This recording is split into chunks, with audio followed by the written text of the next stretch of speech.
અમદાવાદમાં કોમ્પ્લેક્સનો સ્લેબ ધરાશાયી, 3 બાળક સહિત 10 પટકાયા. નવા નરોડામાં મોડી રાત્રે ગણેશ સ્થાપના વખતે દુર્ઘટના બનતા અફરાતફરીનો માહોલ.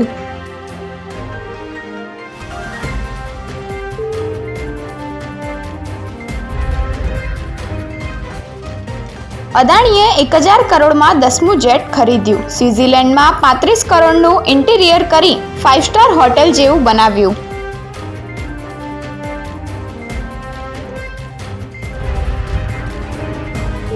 બેંકોકની યુવતી પાસેથી 4 કરોડનો હાઇબ્રિડ ગાંજો જપ્ત. પેસેન્જરની મિસિંગ બેગની તપાસમાં પર્દાફાશ.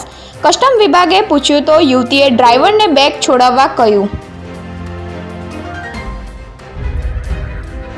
પરસેવો પાડી ભાજપને ઊભો કર્યો. પક્ષ પલટુઓને લાવતા માઠા પરિણામ મળશે. મંત્રીમંડળમાં ફેરફારની ચર્ચા વચ્ચે પૂર્વ એમએલએનો ઉકળાટ. કનુડાભી બોલ્યા, વિચારધારા મેચ નથી થતી. બાપાની પ્રતિમા પર ઈંડા ફેંક્યા. પોલીસે કુકડા કરી દીધા. દોરડાથી હાથ બાંધી ઘૂંટણીએ પાડી માફી મંગાવી. ગણેશ ચતુર્થીના દિવસે જ આરોપીઓનું રિકન્સ્ટ્રક્શન.